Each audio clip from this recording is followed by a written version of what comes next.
So, we will continue our discussion on the equations of fluid motion in multiple dimensions, and as you have seen that for an inviscid non conducting fluid, if the flow is adiabatic and the pressure field is time independent, then the total enthalpy and total entropy they remain constant along a streamline. And in such situation, we have mentioned that we can express the equation in streamline and normal to the streamline direction, and can be used to our advantage. Now, we will see what are the form of the equations in this streamline coordinate system, where we are denoting the directions streamline direction as S and normal to the streamline as N. Let us consider that two such streamline. So, this is the direction of S and N is the normal to it.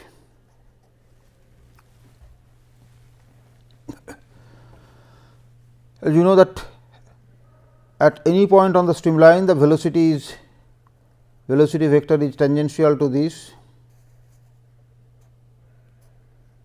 So, at this point, let us say this is the direction of the velocity vector, and let us denote the velocity magnitude by v.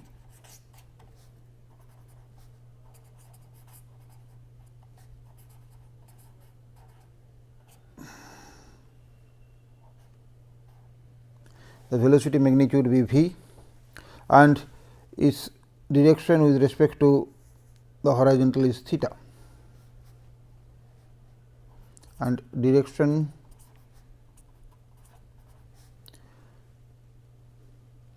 with respect to horizontal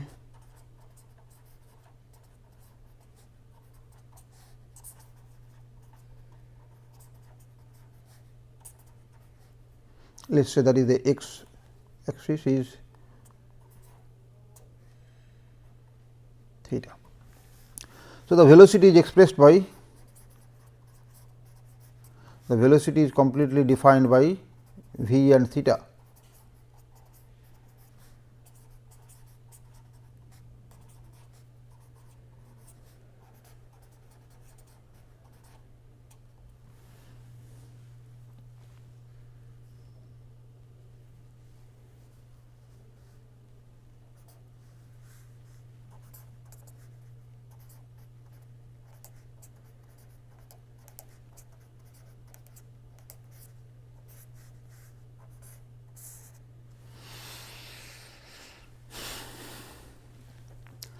Now, let us assume for simplicity a steady flow.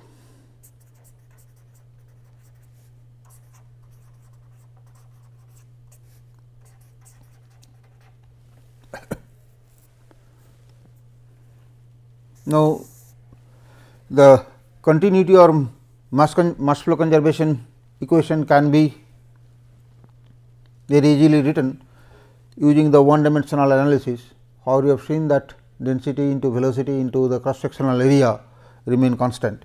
Now, we can consider the channel formed by two streamlines and using unit depth, then the mass flow rate from one dimensional analysis will simply be density into velocity into the width between the two streamlines and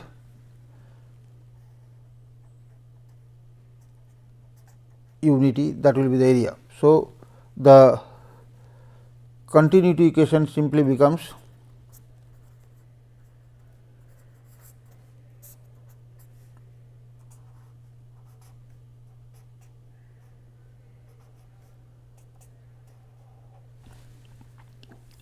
sorry, not 0, constant.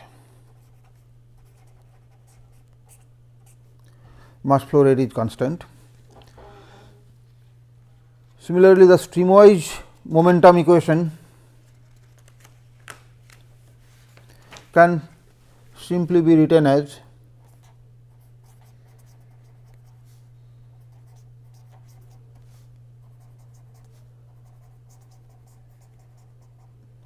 streamwise momentum equation can be written as rho u du ds equal to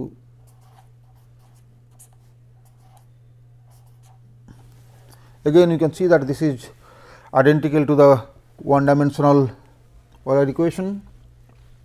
However, in this case we will also have a normal component of the momentum equation or normal component of momentum equation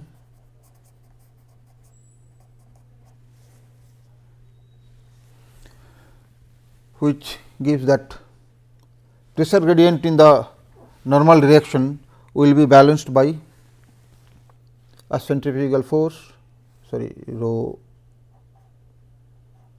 I should write rho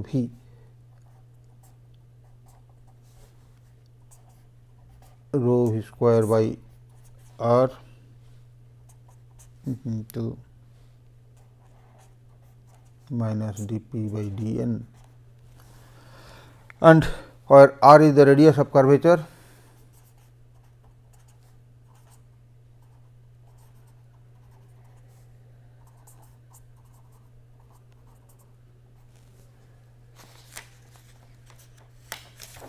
R is radius of curvature and the curvature of streamline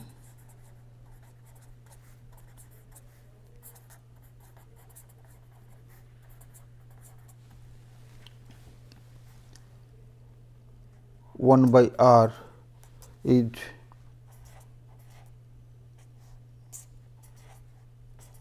d theta ds. So, substituting this, the equation becomes rho v square d theta ds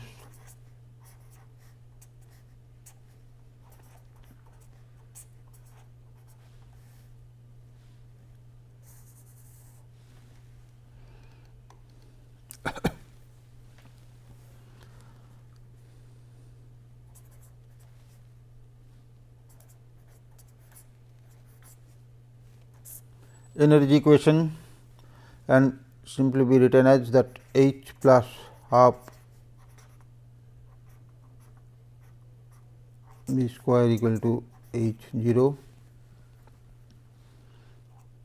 which of course gives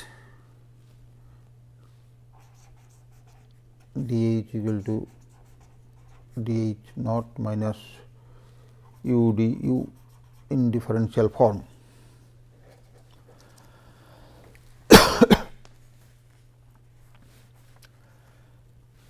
Bringing the definition of entropy, T ds is dh minus 1 by rho dp, and where dh is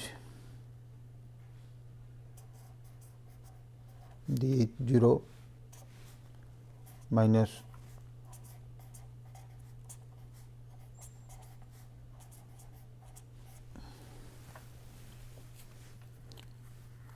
So, if we now differentiate this along the streamwise direction, what in essence we get is T ds ds.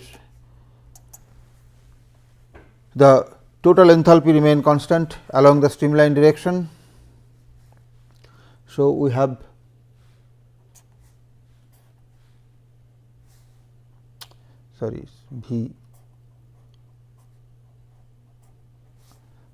V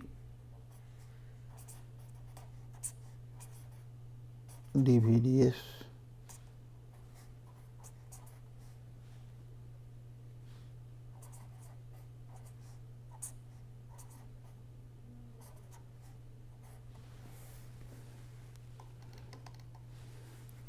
and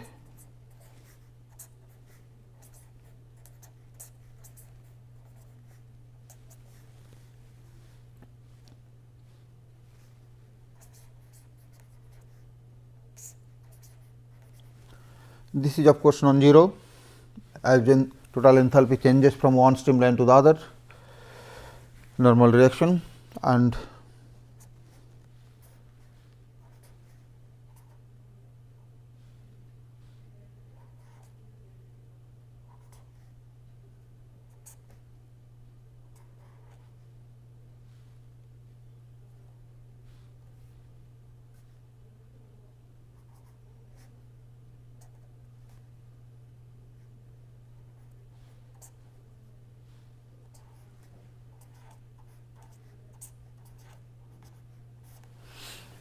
also since entropy is constant along the streamwise direction, this is 0.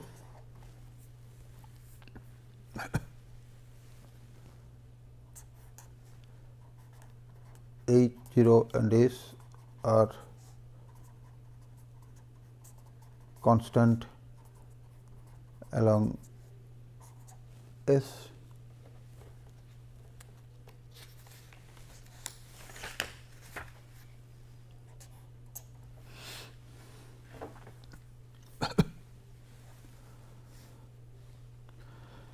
Now, using the definition of the radius of curvature or the normal momentum equation, this dp dn can be replaced, which gives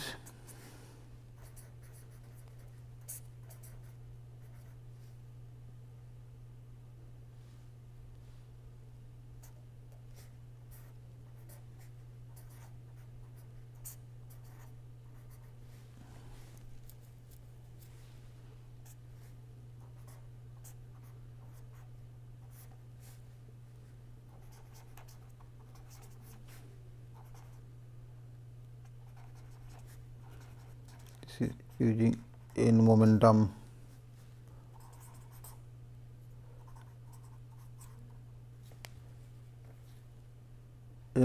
equation.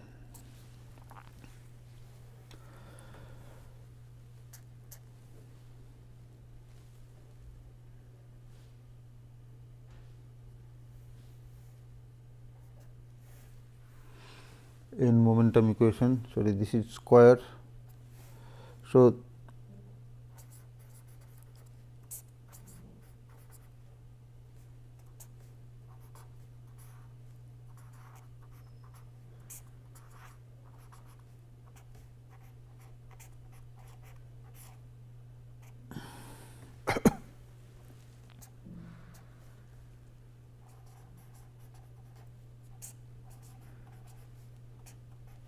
plus V zeta. Zeta is the vorticity.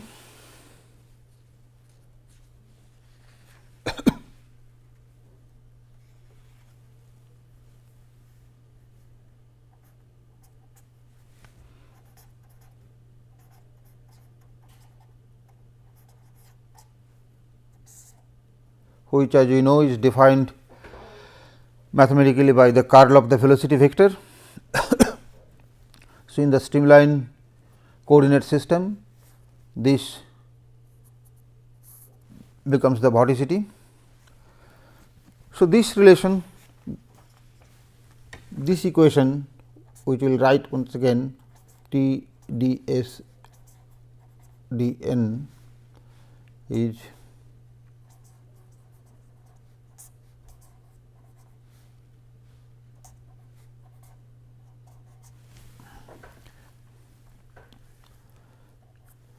it gives an explicit relationship between entropy and vorticity, and known as the Crocco's equation or Crocco's theorem.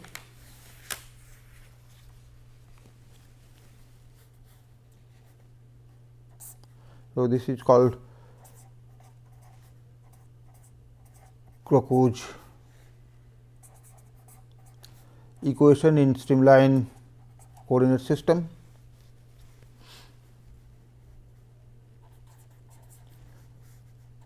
A relationship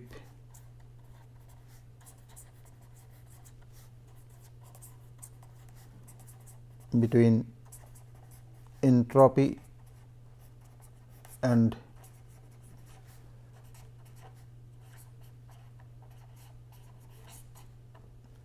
vorticity,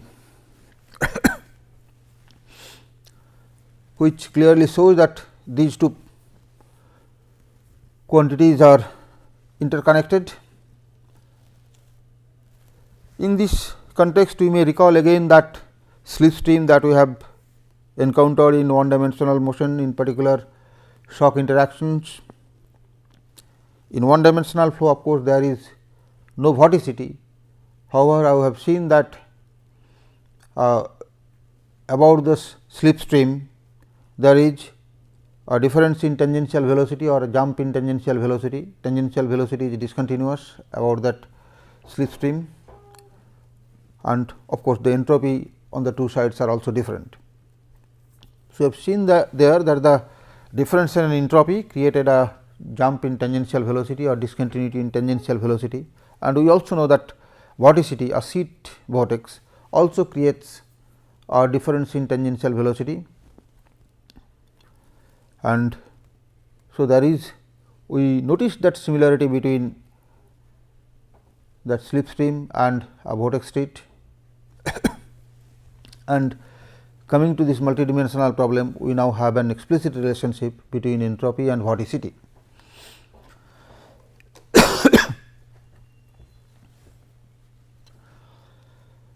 A flow is called homentropic if so when entropy is constant everywhere. Homentropic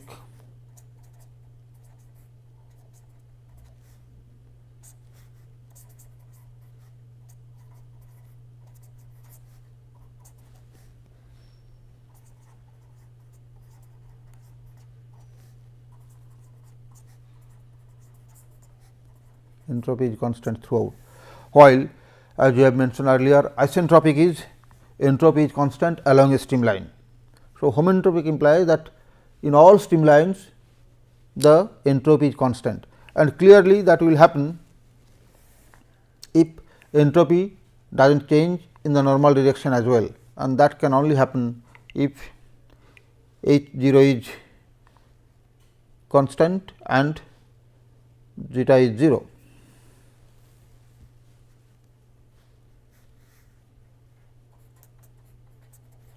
So, flow can be homentropic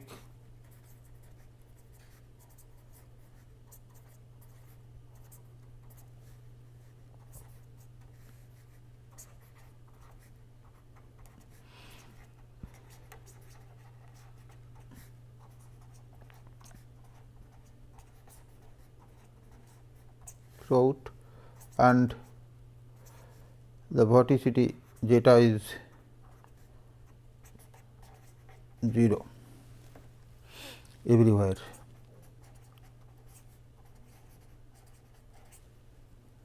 And we know this is what is called irrotational.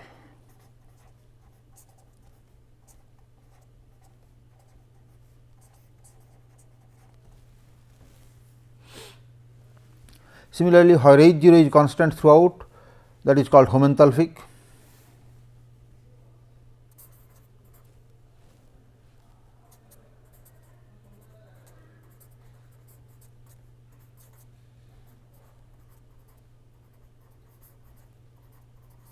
Throughout, it is called homenthalpic.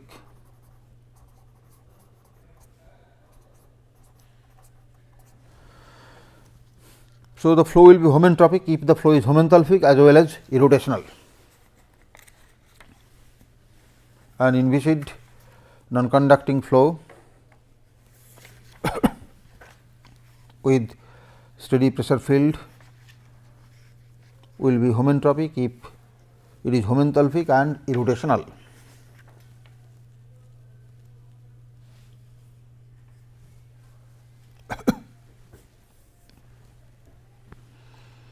Now,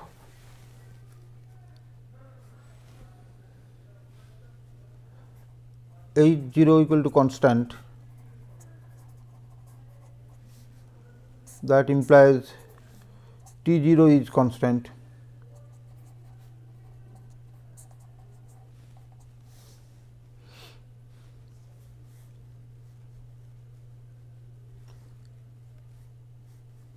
So, in this case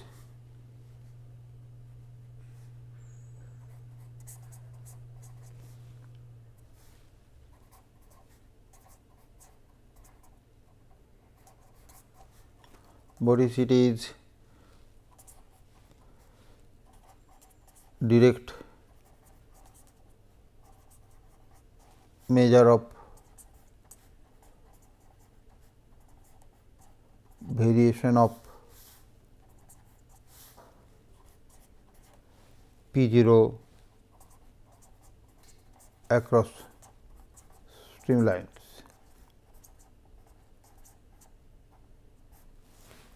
That is, from this equation you can see that when H 0 is constant, the change in entropy occurs due to vorticity, and as you have seen earlier that entropy changes may be caused by change in total temperature and total pressure, and when H 0 is constant, total temperature is also constant. So, the change in entropy in that case will be only due to change in total pressure, and hence this can be written as that when H 0 is constant, zeta is T by V ds dn, and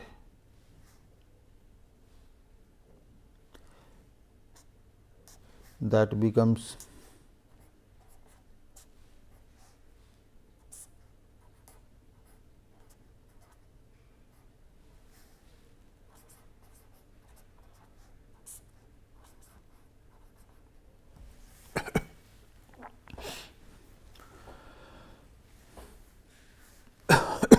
so variation of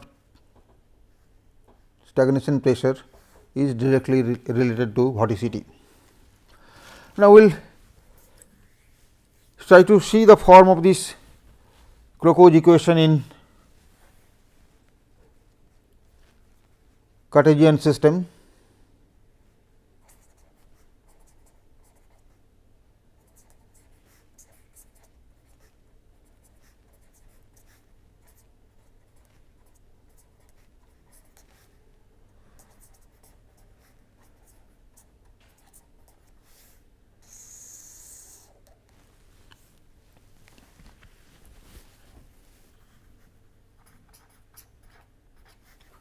For inviscid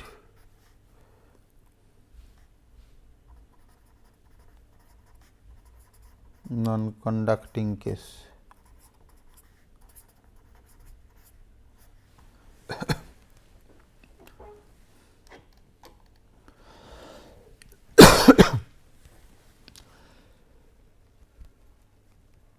Using the second law, combine first and second law, rather T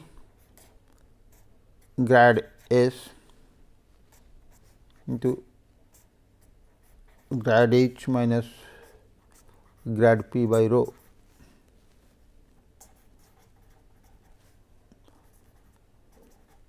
From thermodynamics.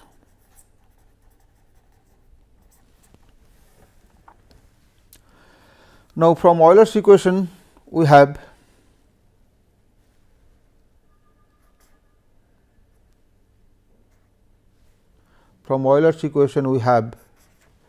delta P or 1 by rho grad P equal to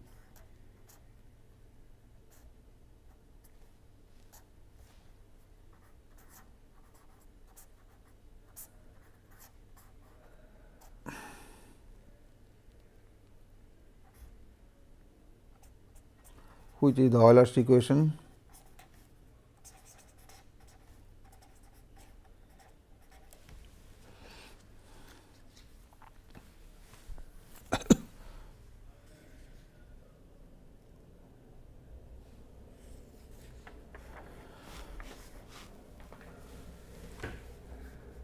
Now, the acceleration of the fluid particle that can be written as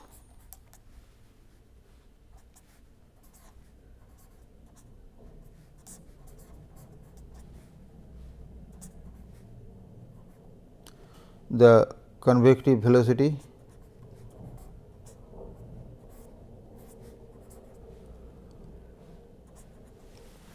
and which using vector identity becomes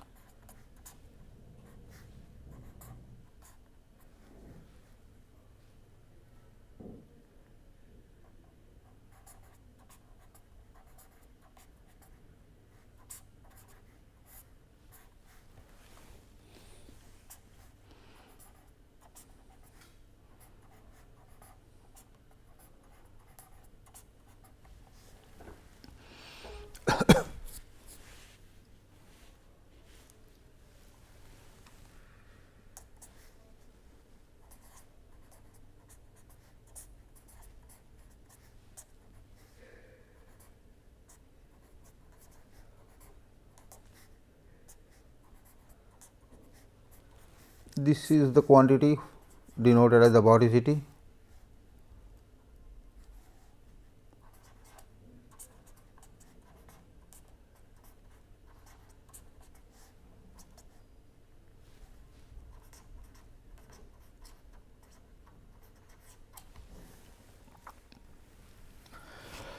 Now, substituting these, we get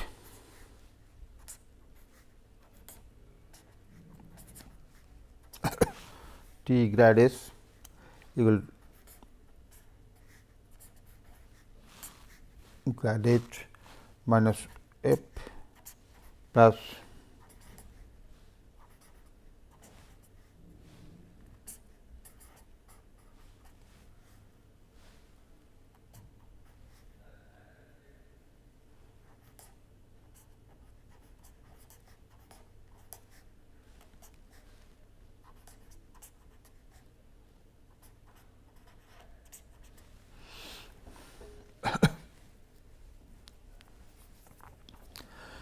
so, if we neglect body force,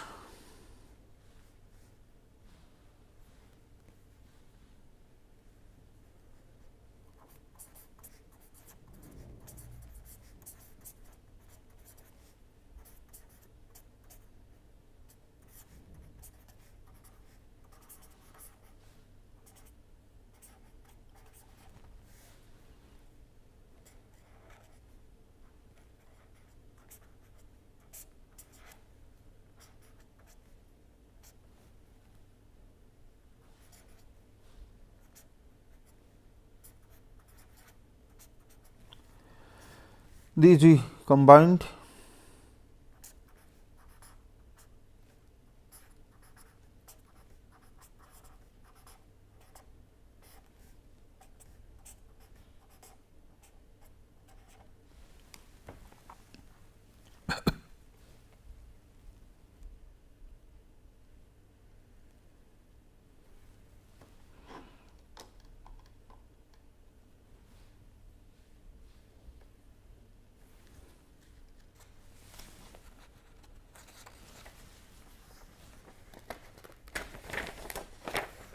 this now can be written as that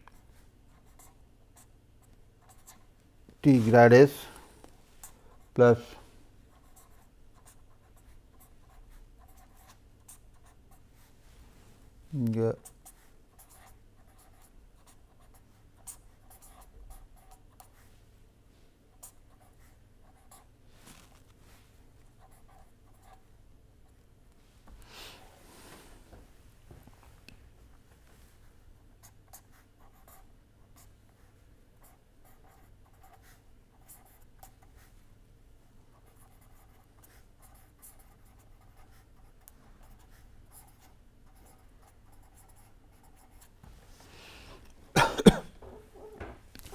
so, we get an identical relation for the general Crocco equation.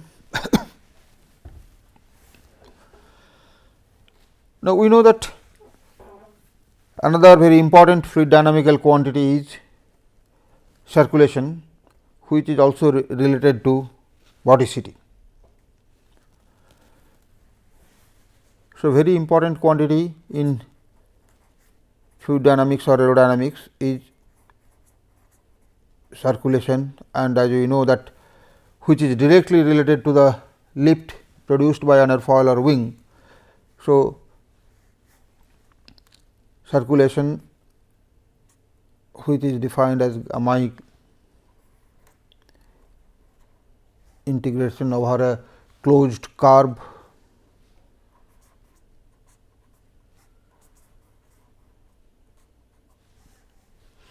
and this by application of Stokes theorem, which changes a contour integral to a area integral, is given by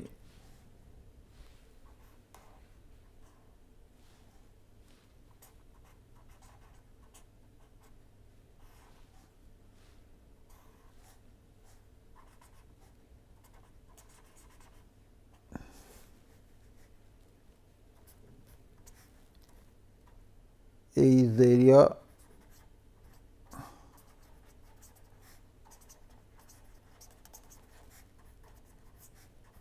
enclosed by the curve C and N is normal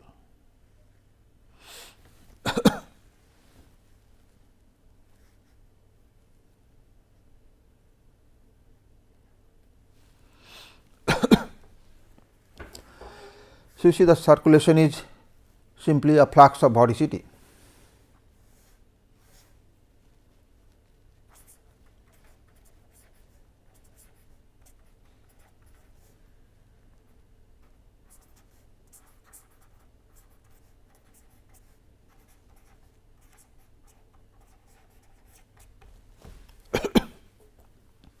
And hence, the link between circulation and entropy is quite evident.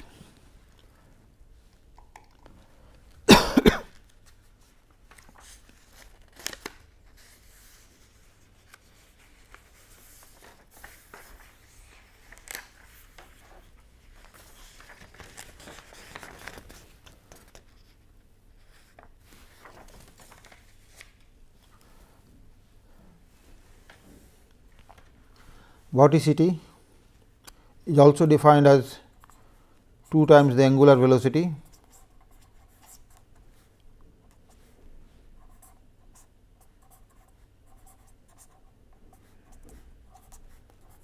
into angular velocity of the fluid particle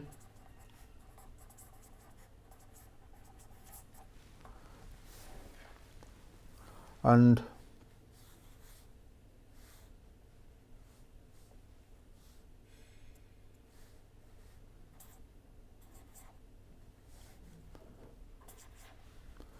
omega is defined as duj dxi minus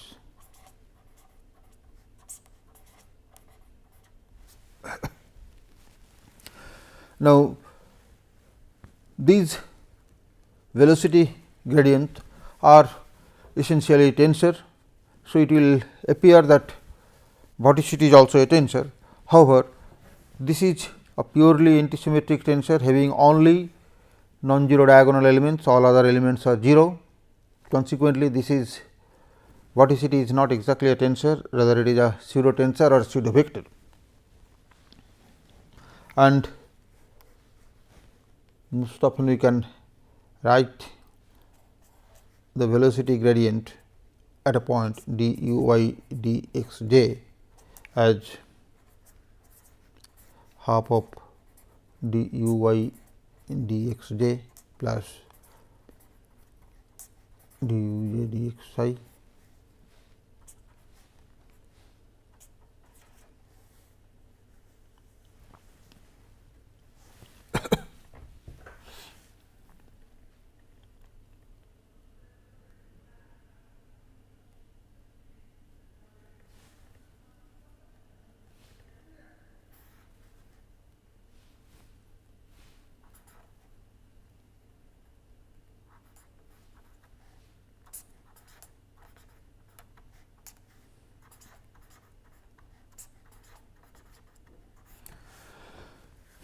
Where this matrix is written as sum of two matrices, one is symmetric, the other is antisymmetric. This symmetric matrix or the symmetric tensor is known as the strain rate tensor.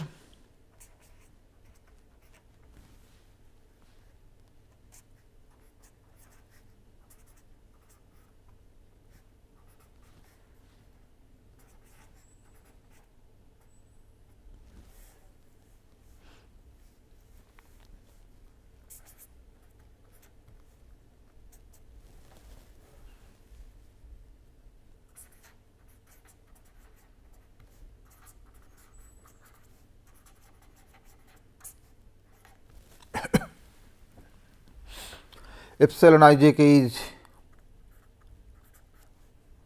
called the alternating tensor.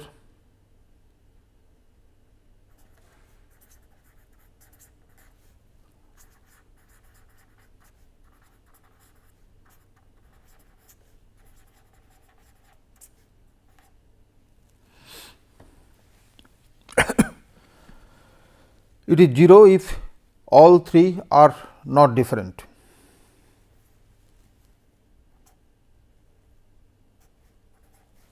If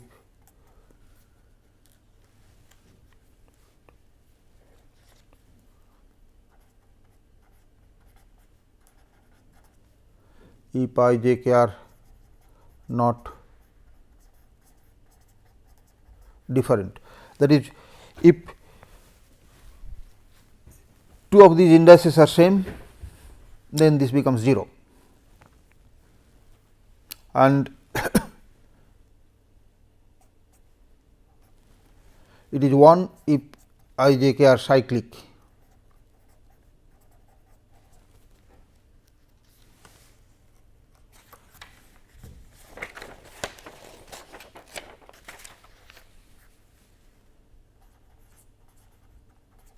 That is, when I j k are all different and they are cyclic, this epsilon I j k takes the value 1 and it takes the value of -1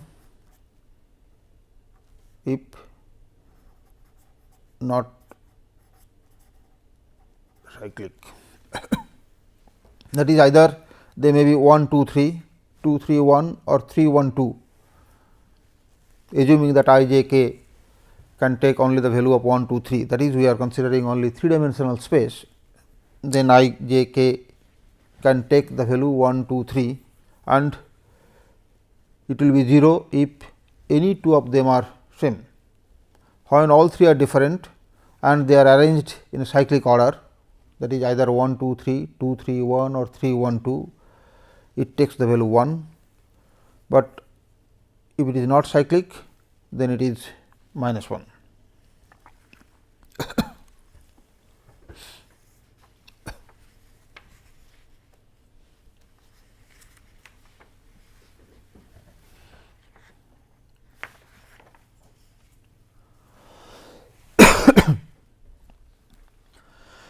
Now, when the vorticity is 0 everywhere, we have called the flow to be irrotational, and under such condition the velocity vector can be defined simply as the gradient of a scalar potential or gradient of a scalar function.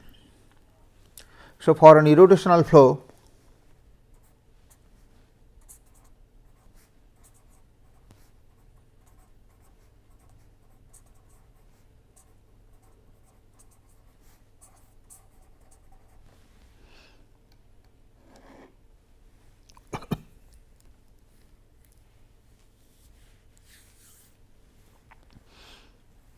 for an irrotational flow,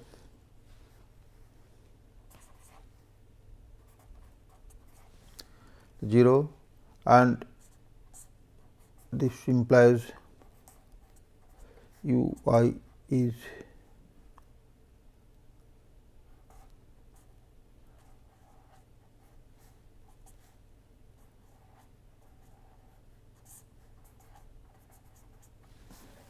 gradient of a scalar potential. For an irrotational flow, the velocity field can be expressed simply as a gradient of a scalar potential. Now, if we consider an irrotational flow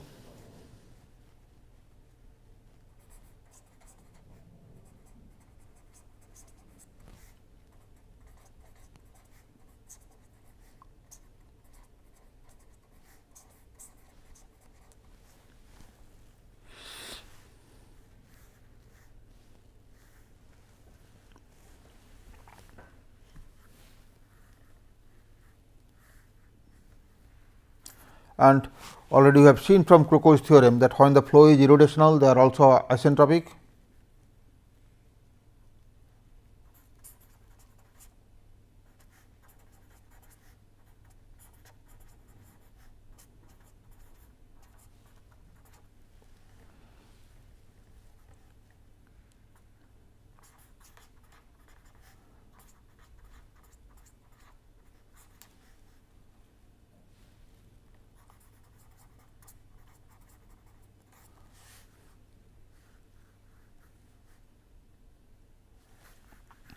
The governing equations now become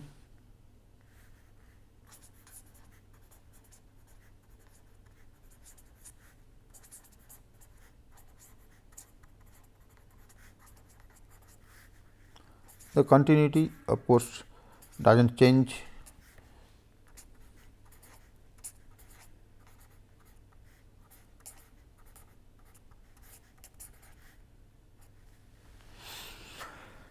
The momentum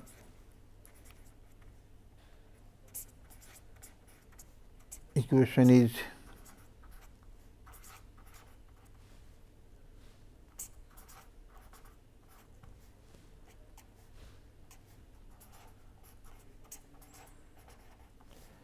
body force neglected.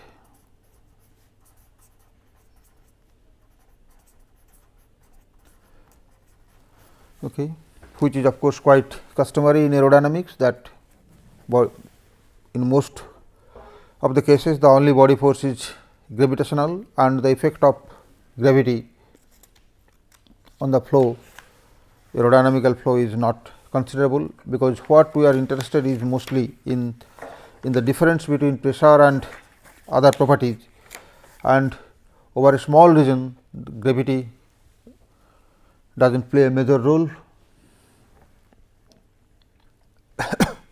So, you can mark this is the continuity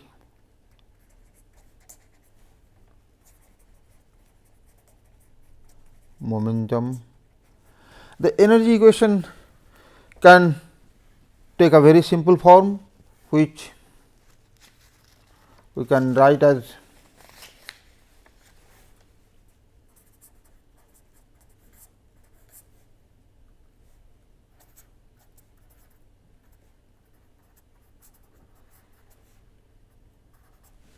or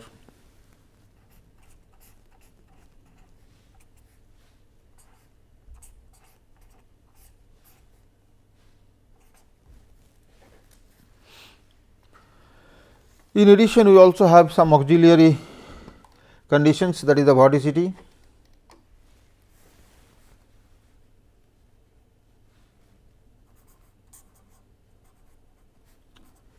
Some auxiliary conditions.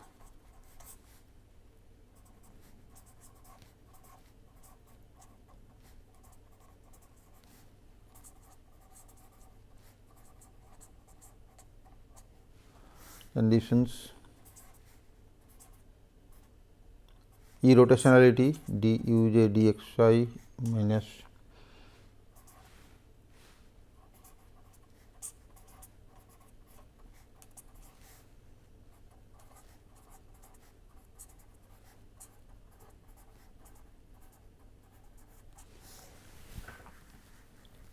also we have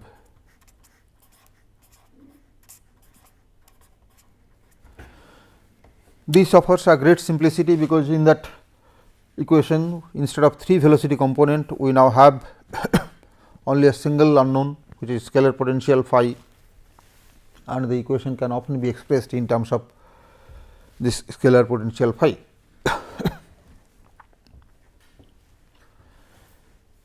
Also, you can use the relation H 0 equal to H plus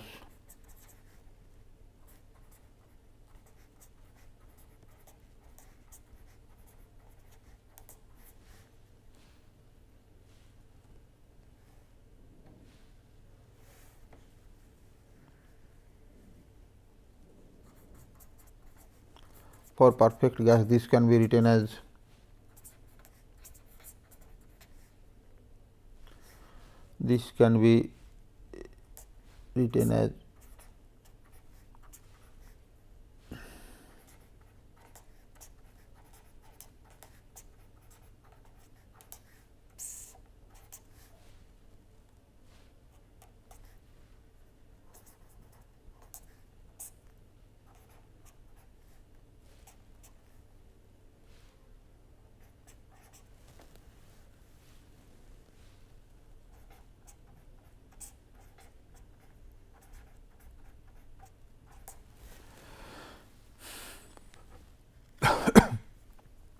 this is when we use the sonic condition as the reference, get this.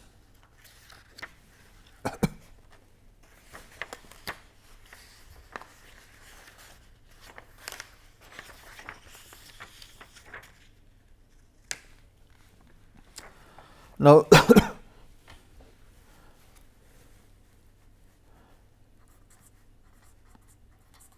you see the pressure is present only in the momentum equation.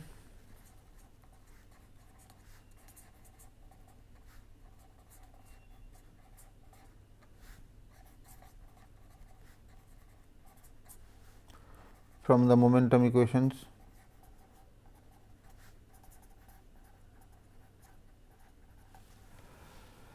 using the simple relation that dP dxi is dP d rho into d rho dxi, and since this flow is isentropic, so dP d rho is dP d rho s. In this case, the flow is isentropic. So, this derivative is the isentropic derivative, which is equal to the speed of sound. So, this become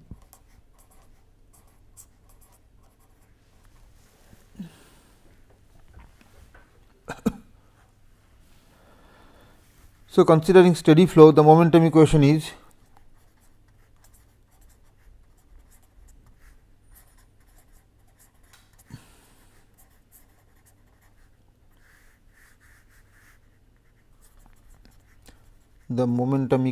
can be written as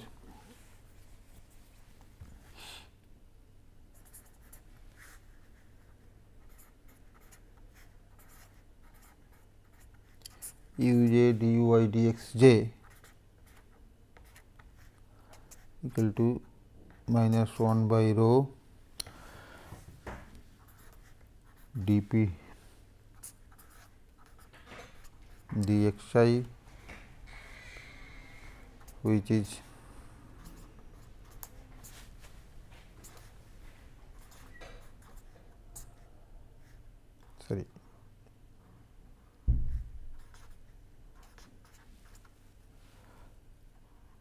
square d rho dxi. Now, scalar multiply this with ui.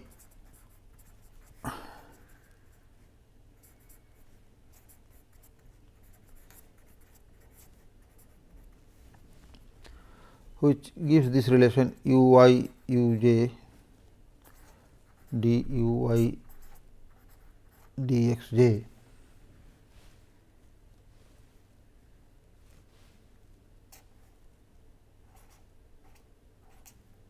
C square by rho ui d rho dxi.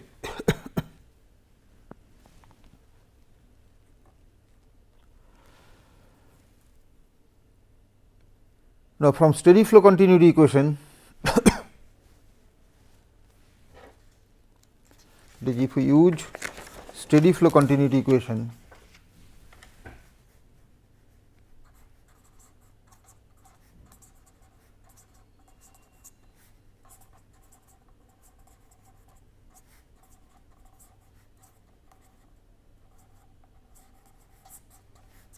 steady continuity equation, what we get is then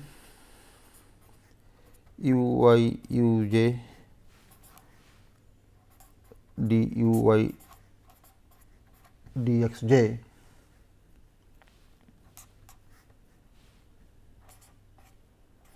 square d u k d x k and on expanding we have u 1 square minus a square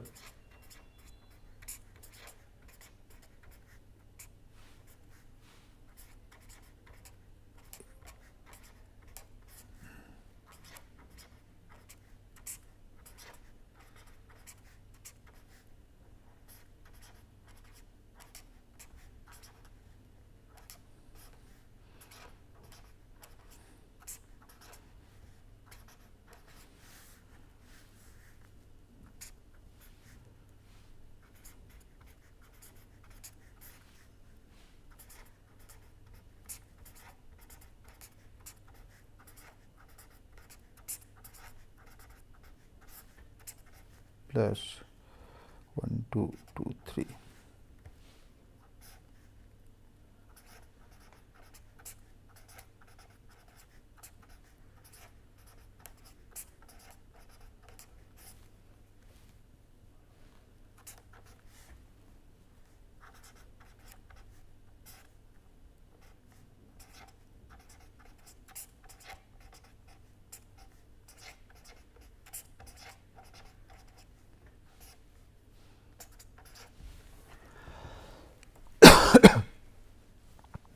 So, this is the equation that we obtain combining all these equations.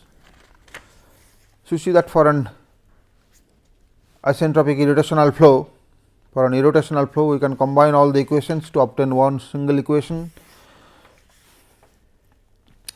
If we introduce velocity potential, the equation can be written as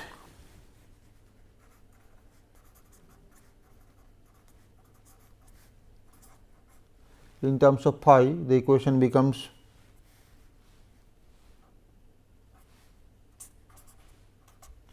one by square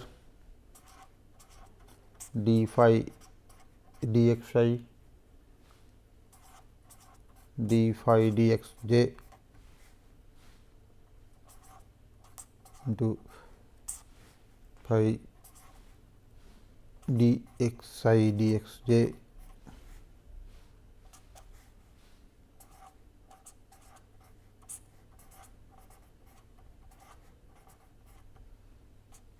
the right hand side term is simply the Laplacian of phi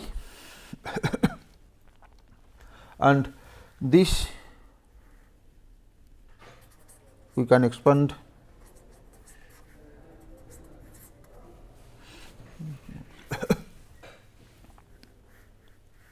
we get 1 minus phi x square by a square into phi x x plus 1 minus phi y square by a square into phi y y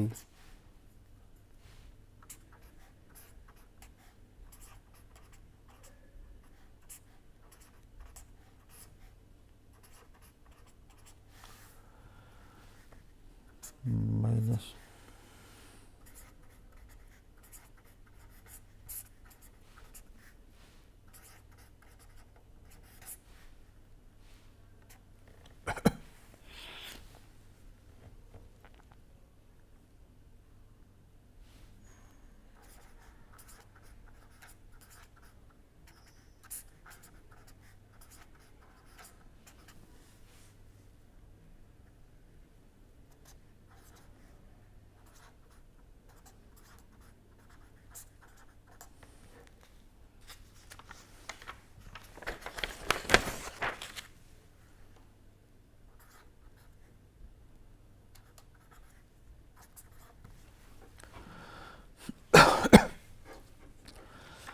So, this is the potential equation for irrotational compressible flow, and we can see that for incompressible flow this becomes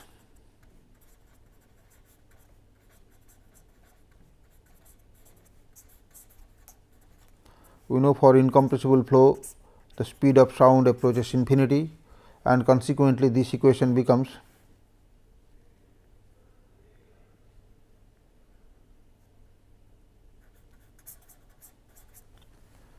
this term vanishes, this vanishes, this vanishes, and all these terms vanishes, leaving only phi x x plus phi y y plus phi z z equal to 0, or Laplacian of phi equal to 0.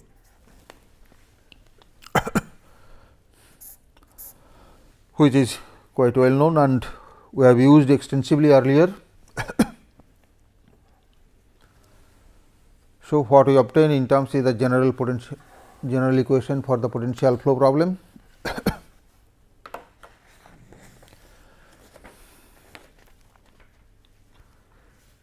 So, to summarize, we have derived Crocco's equation and seen what is the relationship between entropy and vorticity, and we have seen under hot conditions the flow will then become isentropic or homentropic, and consequently we have simplified the equation for irrotational flow, where the flow velocity can be expressed in terms of a single scalar potential, and we have derived the appropriate potential equation for high speed compressible flow. And also we see that this takes the form of simple Laplacian equal to 0, the form for incompressible flow.